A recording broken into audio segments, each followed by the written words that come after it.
Veedores informáticos de la justicia entregaron un informe sobre el software Smartmatic que se utilizó para el escrutinio de las PASO. Concretamente dijeron que el sistema funcionó de manera totalmente defectuosa. Los especialistas advirtieron además sobre las fallas de esta empresa que, recordemos, fue contratada por el gobierno nacional, a la que responsabilizaron por las demoras en la difusión de los resultados. Además, plantearon estos técnicos informáticos que debe haber cambios de cara a las elecciones del próximo 27 de octubre.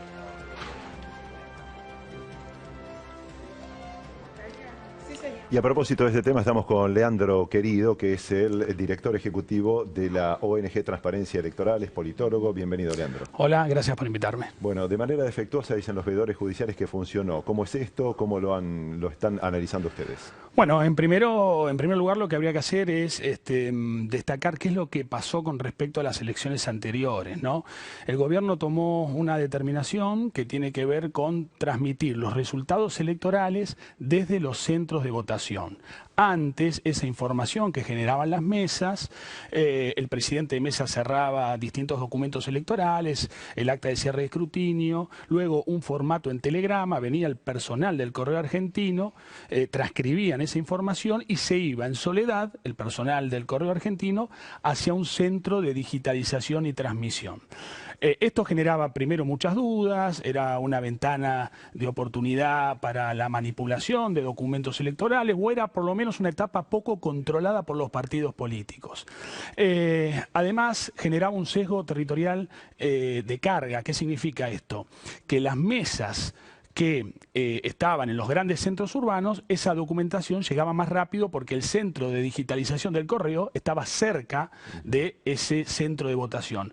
Pero este es un noticiero federal, la geografía de nuestro país es muy diversa y no en todos los lugares el centro de votación está cerca del centro de digitalización. Esto lo que generaba era que las mesas periféricas llegaban más tarde, ¿no? Entonces los resultados venían con mucha demora. Ahora los resultados llegaron con prontitud, más allá de algunos cuestionamientos. Para que ustedes tengan una idea, en el 2015 a las 21:30 horas, en las elecciones 2015 se cargó solo el 3% de los telegramas. En las elecciones del 2019 casi el 40%. A las 11 de la noche del 11 de agosto ya teníamos el 80% de los telegramas cargados. En las elecciones 2015 llegaba al 13%. Es decir, el sistema funcionó en cuanto a digitalización y transmisión desde los centros de votación.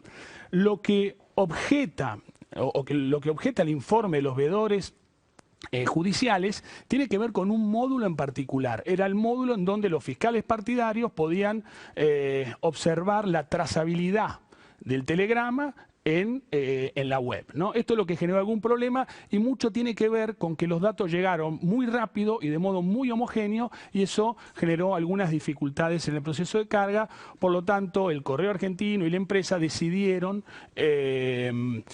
obturar el trabajo de ese módulo para que no se vea comprometido el proceso de digitalización y transmisión. Esto es lo que pasó. Después está todo lo que tiene que ver con la narrativa del fraude, que lamentablemente es algo que se ha instalado mucho en los procesos electorales de América Latina. A nosotros, con nuestra organización, nos toca recorrer todo el continente y hagamos un repaso muy rápido. Trump en sus últimas elecciones, las presidenciales, denunció fraude, Bolsonaro también en su momento denunció fraude, recientemente Andrés Manuel López Obrador en México denunció fraude, venimos de las elecciones presidenciales de Guatemala, justamente coincidieron con las PASO y también en esas elecciones se denunció fraude.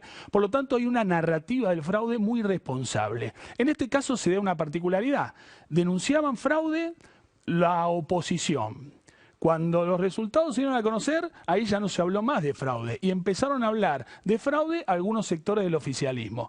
Me parece que en este sentido lo que hay que hacer es apelar a la responsabilidad, que los candidatos presenten sus programas, que tengan un fiscal en cada mesa. No puede ser que los partidos con mayor nivel de competitividad no tengan un fiscal en cada mesa. Eso hace a los controles cruzados. Todo lo demás me da la sensación que es narrativa del fraude, algo que desvirtúa el proceso electoral y le resta legitimidad. ¿Cree que, más allá de esto que está diciendo, implantar en una narrativa que hay un fraude para cualquiera de los lados, para el oficialismo o para la oposición, es por un lado no aceptar una posible derrota ante los resultados que se estaban dando, o por otro lado esto se podría terminar si de alguna vez por todas se pone el voto electrónico en este país? Bueno, el tema es que lamentablemente hay desconfianza entre los actores políticos que compiten en nuestro país, ¿no? Y eso no es bueno. En otros países, las democracias consolidadas, por ejemplo, la democracia más perfecta según el índice de The Economist, que es Noruega, compite la izquierda a la derecha y allí no hay desconfianza entre los que compiten, ¿no? Entonces eso le da certidumbre al sistema político, le da confianza a los electores, etcétera, etcétera. Nosotros tenemos una débil institucionalidad y los partidos políticos se desconfían, ¿no? Vos mencionabas el voto electrónico, el gobierno tuvo en su momento la intención de implementar la boleta única electrónica, proyecto que fue obturado en el Senado, en la Comisión de Asuntos Constitucionales, justamente por algunos políticos, algunos sectores políticos algo conservadores, que ese cambio les quitaba un poco el control de la cuestión política.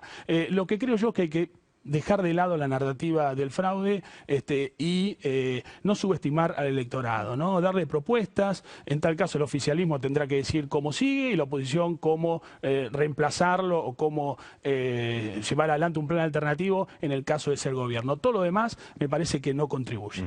Y para Transparencia Electoral, la ONG de la cual usted es el director general, ¿qué piensa de las PASO después de la experiencia? ¿Hay que terminar con ellas? ¿Hay que modificarlas? ¿Qué hay que hacer?